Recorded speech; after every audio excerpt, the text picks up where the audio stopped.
Yes, it is. That's odd.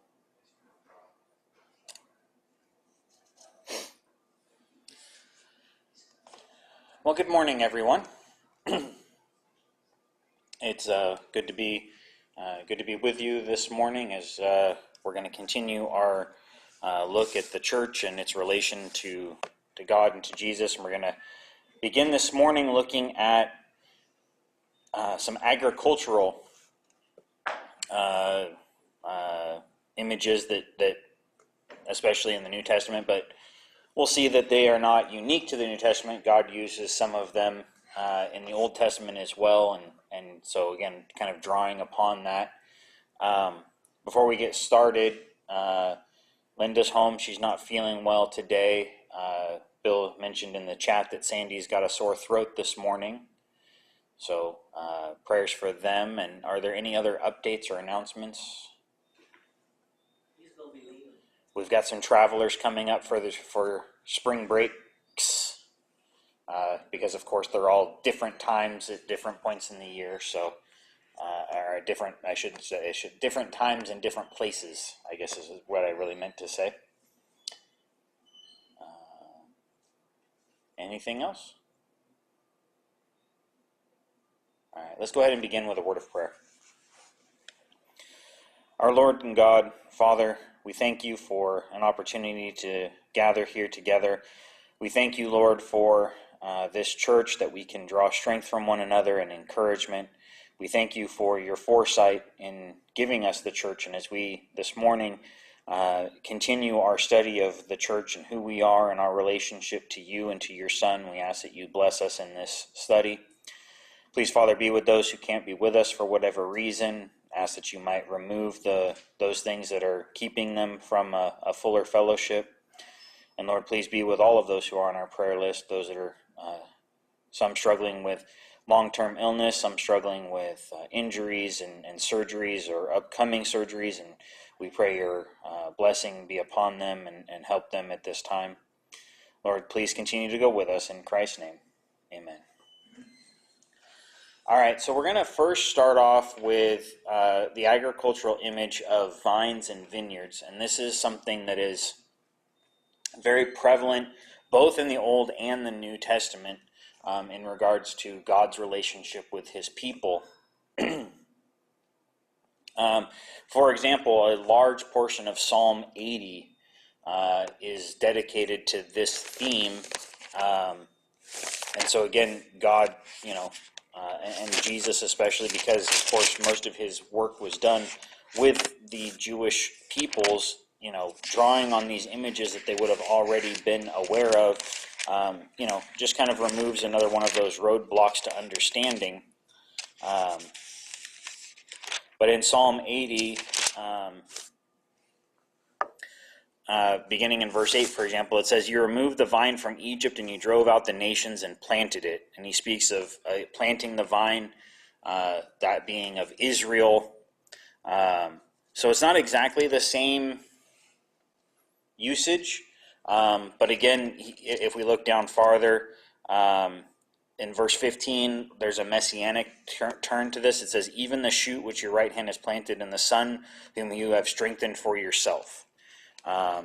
So again, not exactly the same, but again, he is using this image of him being the vineyard owner and Israel being its vine, and even that choice vine, that chosen one, coming from him.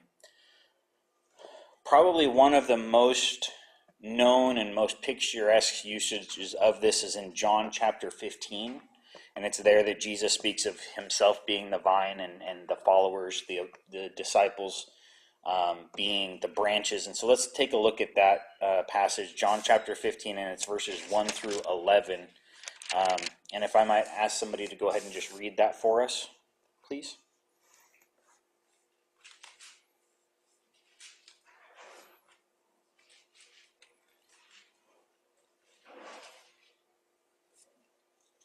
I am the true vine, and my Father is the gardener. He cuts off every branch in me that bears no fruit, while every branch that does bear fruit, he prunes, so that it will be even more fruitful. You are already clean because of the word I have spoken to you. Remain in me, as I also remain in you. No branch can bear fruit by itself. It must remain in the vine. Neither can you bear fruit unless you remain in me. I am the vine. You are the branches. If you remain in me and I in you, you will bear much fruit. Apart from me, you can do nothing. If you do not remain in me, you are like a branch that is thrown away and withers. Such branches are picked up, thrown into the fire, and burned. If you remain in me and my words remain in you, ask whatever you wish, and it will be done for you. This is to my Father's glory, that you bear much fruit, showing yourselves to be my disciples. As the Father has loved me, so I loved you. Now remain in my love. If you keep my commands, you will remain in my love, just as I have kept my Father's commands and remain in his love. I have told you this so that my joy may be in you and that your joy may be complete. Thank you. Okay, so here again we see Jesus drawing almost directly from Psalm 80, as again he speaks of the Father being the vineyard owner and that choice vine being himself, and then we're the branches. Excuse me. And so as Jesus describes this, he's using this image to describe how it is that the church is sustained and how the church is going to either thrive or fail. And ultimately, it comes down to us being completely and fully rooted in Jesus, us being completely and fully dependent upon him. Otherwise, we will not be successful. So there's a couple things that I think are important here to kind of call out. He speaks of not only removing the vines that are not fruitful, but he also speaks of pruning. Now, literally, the word that we often see translated as prune in our English Bibles, literally it means to clean. But of course, that's kind of what we do, right? When we prune things, we're cleaning away the suckers, we're cleaning away some of that growth that it's growth, but it's not beneficial growth.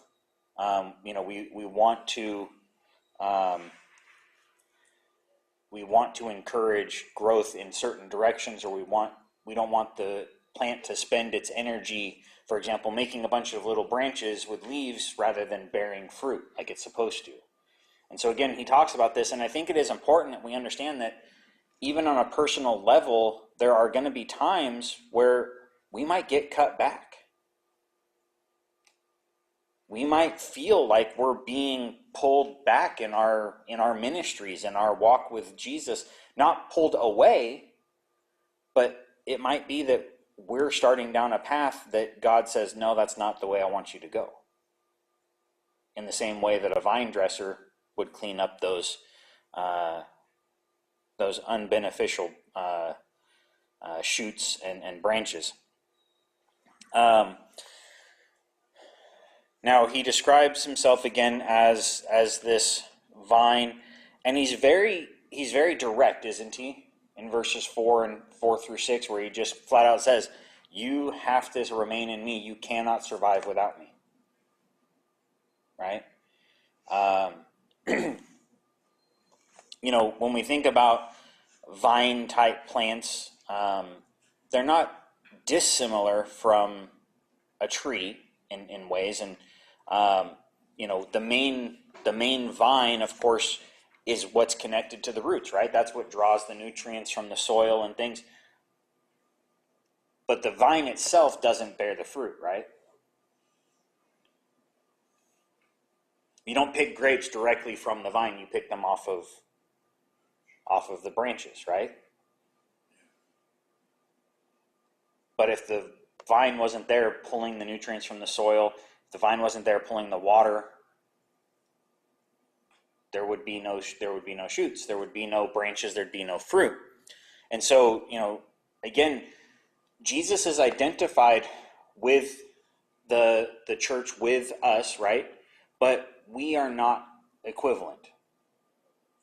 And he's making that very clear. He says, you can't live with me, but think about it this way. If you trim a vine all the way down, you get rid of all the branches, and this is actually a common practice in commercial vineyards in the non-fruit bearing season, is they cut that thing back to almost nothing. Does the vine die? No, because the vine can exist without the branches, but not the other way around. And, this is brought out in multiple places in the New Testament that, again, God is subsistent, right? For example, when talking about the difference between God and the idols, does God need us to bring him offerings of food and wine for sustenance? No, because he's self-sufficient. He doesn't need us to provide for him. We need him to provide for us, and that's really the point Jesus is making here. But, Jesus, and again, John 15, we have to remember its context.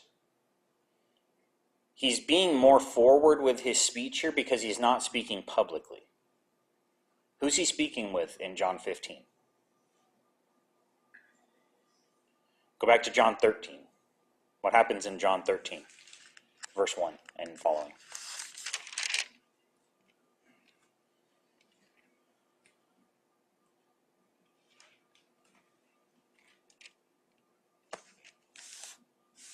Preparing his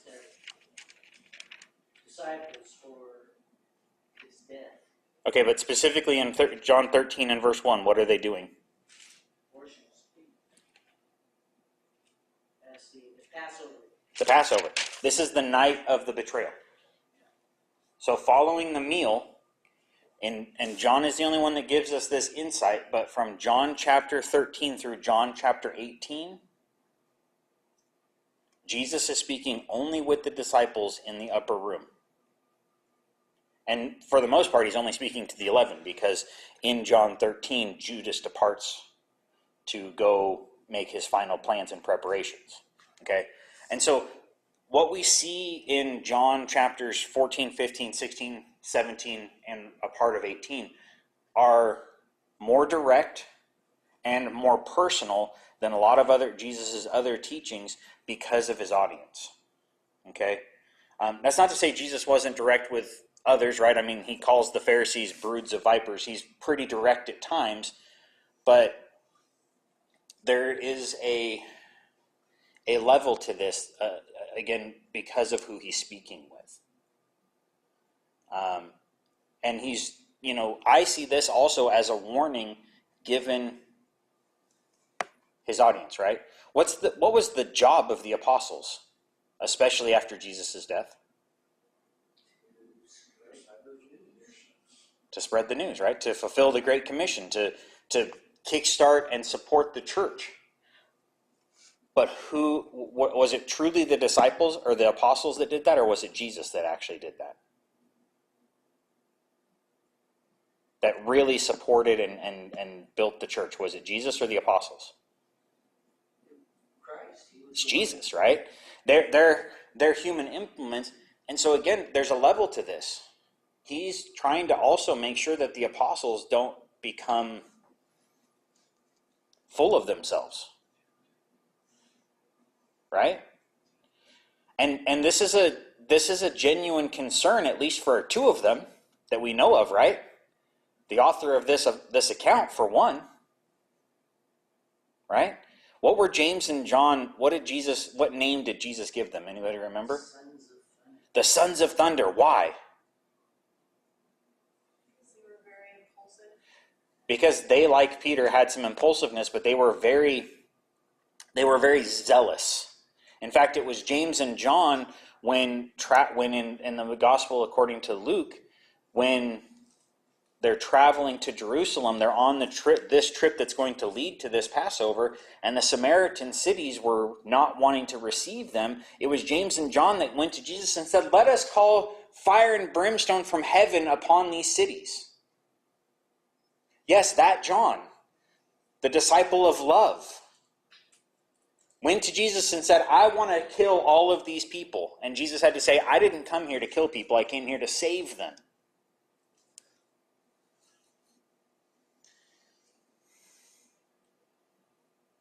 But you also have Peter, who we know to be impulsive. You have Simon the Zealot. Zealots were not exactly known for not being passive, right? Yeah, exactly. They were kind of aggressive-minded people, right? And so, again, Jesus knows his group. He knows his audience, so to speak. And so it's not surprising at all that he kind of gives this reminder that, hey, you're going to go do some things. And we do see it happen, right, where people try to almost worship the apostles at times, right, as though they're someone bigger than themselves. And there always needs to be that reminder for them, you cannot exist outside of me in a spiritual capacity. Obviously, people live without Jesus in their lives physically, but and then he goes on and he even gets more specific in following his teachings and in following his example of love and obedience, right? And he closes this with this emphasis that is how we will find joy in this life. And that's through following Jesus. So again, this is probably the most direct and I think one of the most picturesque versions, and especially drawing almost directly from an Old Testament reference there. But it's not the only time that he uses this kind of agricultural vine dressing metaphor. Now, it is important that we understand something before we move any farther forward, and this applies to all of these metaphors, okay? For example, just because Jesus speaks about, for example, the vine or a vineyard here, it doesn't mean that when he mentions a vine or a vineyard somewhere else that he's talking about the same thing.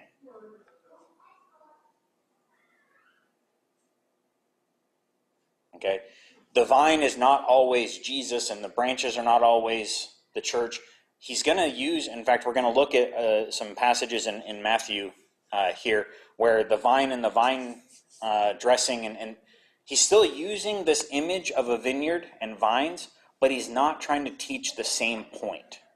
And that's important because people tend to want to associate every time Jesus mentions a vine, he's talking the same way that he is here in John, and that's not true. And we're going to look at another example, maybe today, maybe not, I don't know. For example, of shepherding. And again, not every time he uses that metaphor does he mean the same thing. In fact, in John chapter 10, he's going to use 3 different metaphors involving sheep and himself that doesn't always mean the same thing. Even though they're all grouped together in the same place and spoken seemingly about the same time, he's using the metaphor in 3 different ways in that single chapter. And so we have to learn to understand this. And we do the same thing, right? We use images, we use metaphors, we use those types of things, and we don't always mean the exact same thing, even though we're using a similar image. And so that's important before we move forward, that we keep that in mind and that we are aware that that is a struggle for some people. Okay?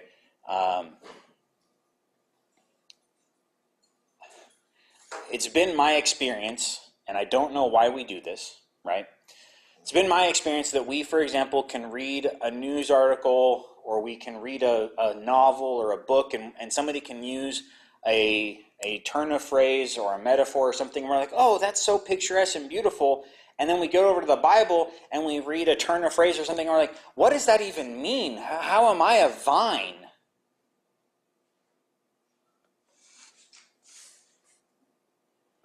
For some reason, when people pick up this book, they seemingly throw their common sense out the window sometimes. And again, we have to remember, Jesus is speaking, not obviously English, but he's speaking in his common tongue to people who understand the common tongue. And so he uses turns of phrase, he uses metaphors, and he uses them in the same ways that we do in English. Okay? For example, when we say it's raining cats and dogs, we don't literally mean felines and canines are falling from the sky, right? Well, same thing. Jesus doesn't literally mean that we're branches with fruit hanging off of us, and yet, again, people struggle sometimes to make that connection of, well, he's metaphor, but what is, whoa. And I'm just so thankful that there are times, especially with his parables and things, that Jesus does give us some explanation. But not every time. But again, I just want to encourage us to engage our brains as we read these passages, because he's not necessarily always trying to make the same point, even though he might be using similar verbiage. Okay? All right, so let's go over to Matthew chapter 20.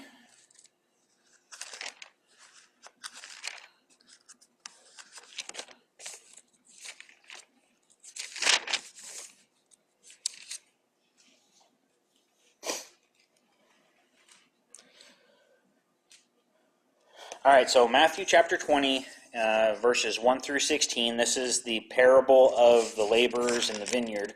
Okay, so again, he's using a vineyard.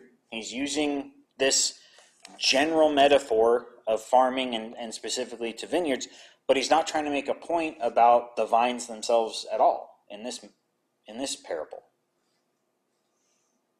So can somebody read, let's just go verses 1 through 7 for the time being.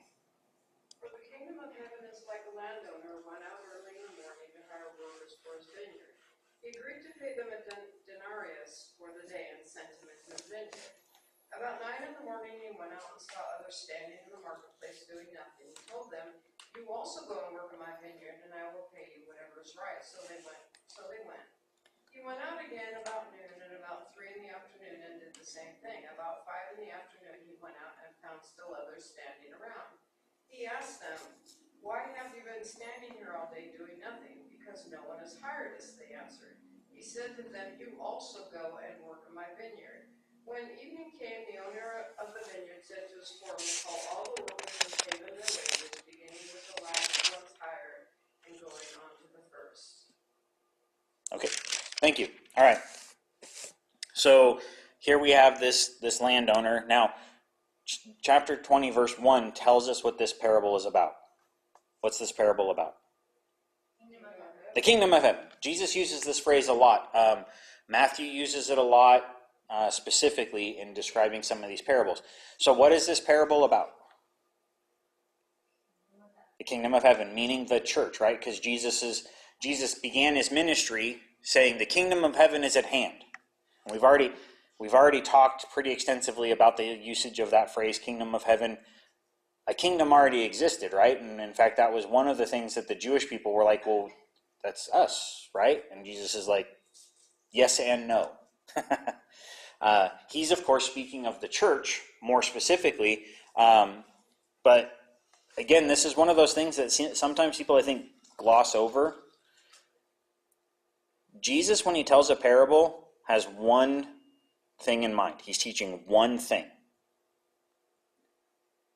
This time he's teaching how we gain entry into the kingdom of heaven, right? And specifically that it doesn't matter when we gain entry, as long as we get in, right? And so we need to keep that in mind, again, when we're reading a parable. Now, sometimes I'm not saying that there's never maybe other little things that we can draw out, but parables are really always about one thing. And no matter what else you might have to say about it, if we miss that one thing, or if we apply something to a parable that doesn't have anything to do with that one thing, that's wrong. Even if it's not biblically wrong, it's misusing the text. Because Jesus is teaching one point. And that is about gaining entrance into the kingdom. And so if I take anything else from this and I cannot bring it back to that being about gaining entry into the kingdom, I'm off base. Even if it's not wrong scripturally, it's wrong against what Jesus had to say here.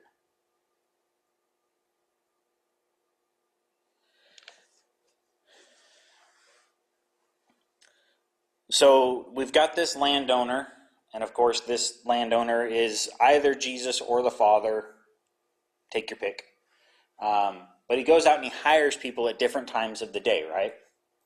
And some of our translations, as Beth read, give us times of the day. Literally, it just says like third hour, fifth hour, because they didn't keep time the way that we do. Basically, their day went from sunrise to sunset. So when they talk about the third hour, they mean 3 hours after sunrise, give or take. Okay? Now, sunrise being roughly 6 a.m., cool, perfect. That's why we sometimes say 9 o'clock for that third hour. But we need to also understand that that wasn't necessarily supposed to be literal time as we keep it, and especially as our culture is so obsessed with time. Okay? They didn't do that in antiquity. It's not that they didn't keep time, they just didn't try to mark it down by every minute of your day. Does that make sense? And so you've got those first workers who were up at dawn or slightly before dawn, and they are there ready to start the day when the day starts, right? That's your go-getters, so to speak, as so often is ascribed in our society and would have been that way in Roman society. Okay? The Romans valued people of action. It's why so many of their heroes and stories had to do with people who did great things. Where, for example, the Greeks really valued people who thought great things, right? The philosophers and those types of people. The Romans were action-oriented. Cool, you can have an amazing thought, but what are you going to do with it? In their minds, their philosophy had its place, but if philosophy wasn't put into action, it was just talk. Actually, I agree on that point. Okay? And so, again, this all goes into kind of the society. And so then you've got laborers that are only kind of showing up 3 hours after dawn to be hired, right? And again, people have different lives, right? And that's also something that I think our society doesn't always seem to understand. Not everybody's a morning person, for example, right? But also just, people have other things going on. Maybe these guys, they're day laborers, but maybe they had something else going on that morning, and so they couldn't be there at dawn. But there's a message here, even for the people who were hired late in the afternoon, the 11th hour.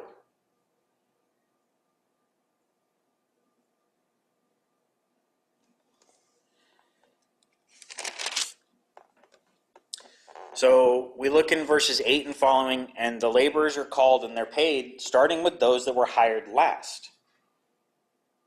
What are they all paid? A denarius, the same thing. The average cost of a day's labor, right? What's the complaint? But we worked longer than you did. Yep. But what's the point made back to them? It was his to give. It was his to give, but had they agreed to a day's wage? His point was, why is it wrong for me to be generous? You agreed to this, right? And his point is about getting to heaven. We all agree to do whatever we're going to, whatever Jesus asked to get to the kingdom of heaven. But is it fair for somebody who was a Christian for, say, 50 years to look down on somebody who only became a Christian for 2 years and then maybe passed away?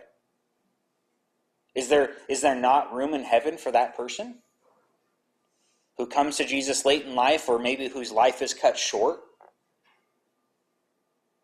No, that's Jesus' point, right? Great. We absolutely need people to work all day, right? We need Christians who are in it for the long haul, don't we? But do we need new Christians too? We die off if we don't. Yeah, we die off if we don't. We 100% need new Christians also, right? And we need the new Christians for a couple of reasons. We need new Christians, as Thomas pointed out, because that potentially creates another generation. But I think older Christians also need new Christians, because you know what new Christians are way better at than old Christians? Being on fire. Being excited. And I think older Christians sometimes need to be reminded of that. Plus,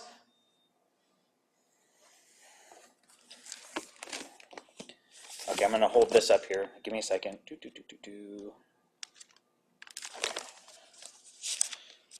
going to do something here. And my Bible is almost 15 years old, and it's starting to show its age, and so I might not be doing a good thing here, but I need to make a point. Okay. All right, getting rid of all of the stuff at the back of my Bible, and that's the New Testament.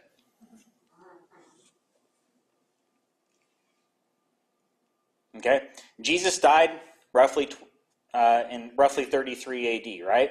The New Testament was written, most of it written before 60 or thereabouts. John's writings possibly later into the 90s AD.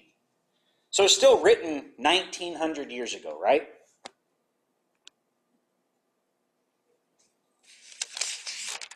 Do you think there's anything that you or I are going to come up with that hasn't been thought of about this relatively small collection of writings in 1900 years? No. In fact, I'm repeating something I've probably already heard a dozen times. Okay? I might say it in a way that's a little different to me because I'm me and I'm not somebody else. But there's not really a whole lot of new stuff to come up with when it comes to the New Testament. It's been heard a lot. Right? But that's not a bad thing, because those older Christians need to be reminded of those things. And again, even not trying too hard. Okay, I've been a part of congregations that do this, by the way, that have I don't want to say regimented, but they have a schedule. Okay? And I've been a part of congregations that on a regular basis essentially make sure that at least in their classes, like their Bible classes, that they are going through the entirety of the Bible roughly every 3 years. And often it's being taught by the same person. Okay? So if we're gonna talk about, say, Genesis every 3rd year, or every 3 years, do you think there's a whole lot that has changed about the book of Genesis in 3 years? No. Probably hit a few things that didn't hit the first time. But there might be some things that didn't hit. But what does change in 3 years? Perspective, and ideally, who's listening, right? Ideally, you're going to have some newer people to listen to it. But is it going to hurt somebody who's heard the book? Say, okay, again, if you've been a Christian for 45 years and your congregation studies through those things every 3 years, the 15th time you hear Genesis, is it less valuable than the first time? Aha. Okay, and again, this is the point. Now, and when you consider that the New Testament is roughly half the size of the Old Testament, page-wise. I know book-wise it's not that far off, but pages, a lot of New Testament books are very, very short. In that same 3-year span, you're either going to be able to deep dive into the New Testament more, or you're going to be able to go through the New Testament maybe faster than the Old Testament, because there's just not as much material to get through, right? Okay. And again, it's good to repeat these things, and it's good to go over them again, and it's good, again, for us to have people who come in. And anybody here ever worked a 12-hour shift? Okay, do you work as hard the 12th hour as you did the first hour? I'm the guy, I guess my perspective, I'm the guy, awesome, you have not been digging all day? Let's go. I've done the ditch digging thing, okay? You know what you don't do? You don't have the same guy in the hole all day long. Because he will die. You swap him out. You rotate him out, right? I'm like, hey, third hour guy, you're in the hole. I'm gonna still help you. But I'm not digging anymore. You get the shovel. I'm gonna do other stuff right now. We also need that. We need the freshness that comes with the new people in order to keep the work going. Because I don't know about you, but I don't want the work of the church to ever just fall off because it's been going on for a while. That does happen, by the way. Ask anybody who's been a part of a congregation. I know congregations that have had things going for decades. Things like not just food pantries, but I know congregations, for example, that have done like community meals. Not necessarily a soup kitchen setup, but something kind of similar. But again, when you get into the second decade of doing the same work, it's not as passionate anymore.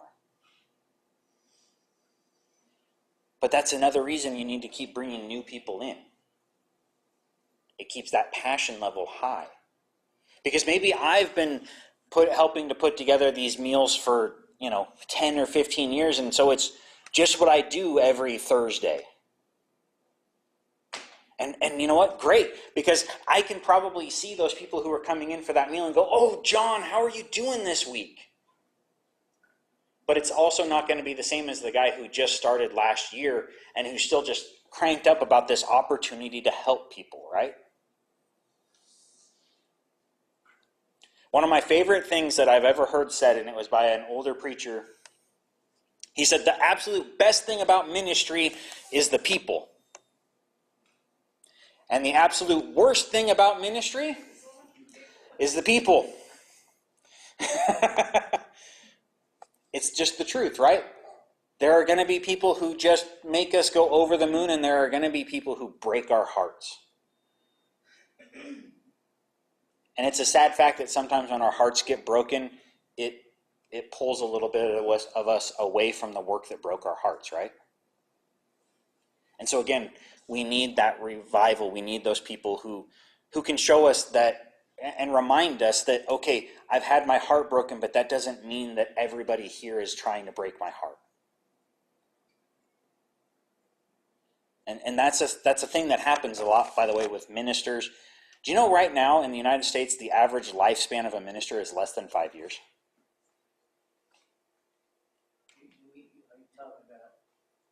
In a position.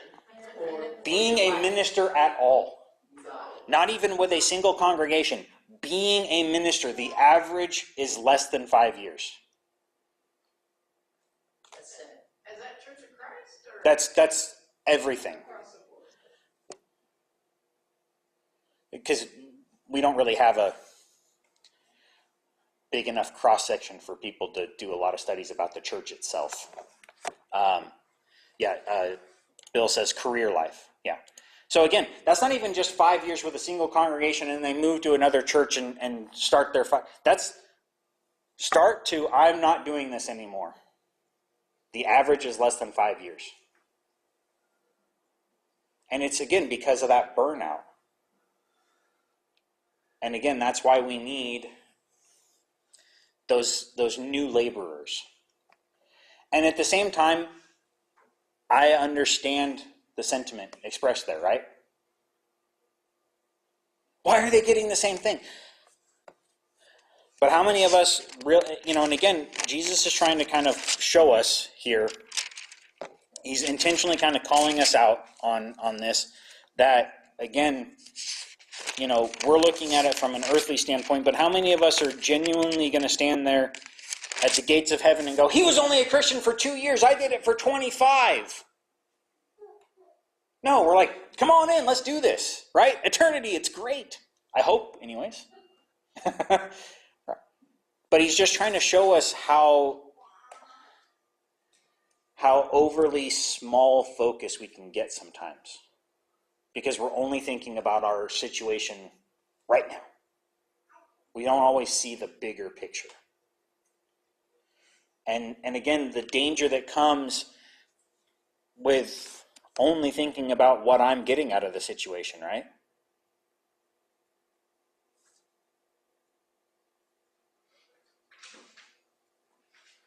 Because they didn't get anything they weren't promised, did they?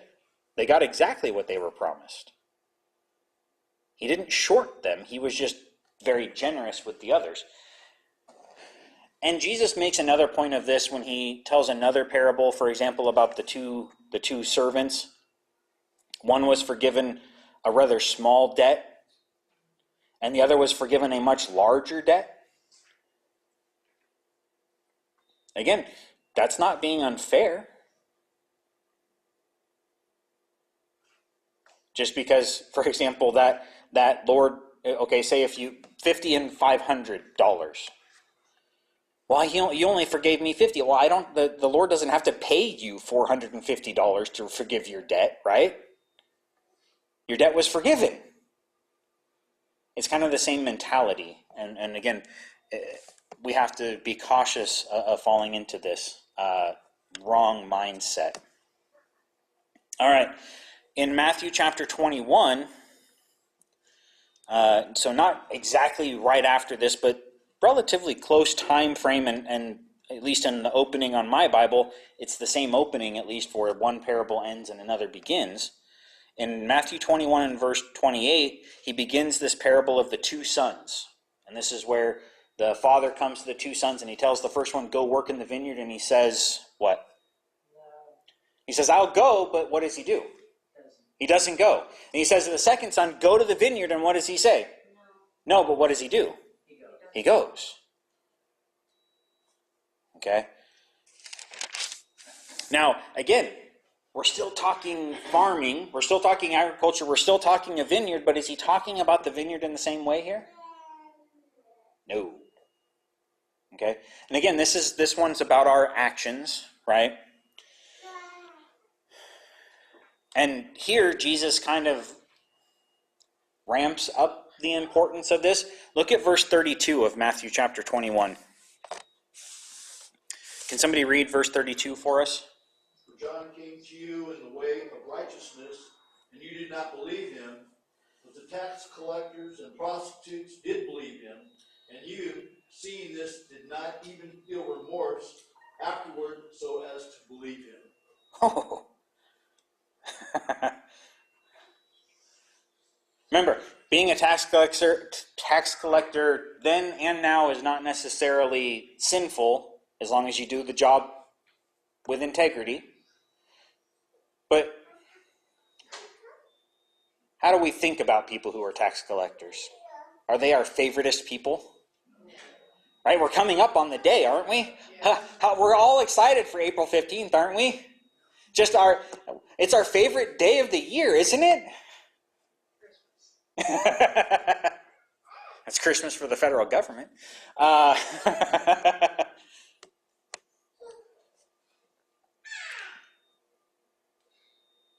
But again, tax collectors then, especially because they're working for the Romans and things, kind of a special level of hatred for them. But then he goes a step farther, and he does actually call out a profession that is 100% sinful, right? Prostitution. And he says, they are more willing to hear and accept than you are. And he's again speaking to this Jewish audience. Speaking specifically, he's in the temple while he's doing this teaching.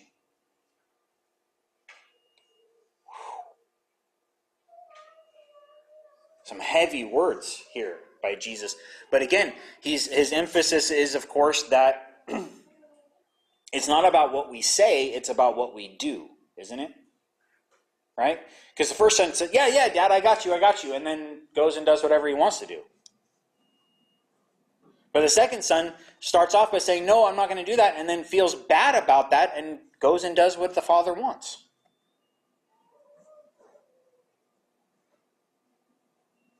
Jesus is making a point there, right? What were the Pharisees doing? Yes, I believe in God, I'm going to do everything, but what did they actually do? Not that.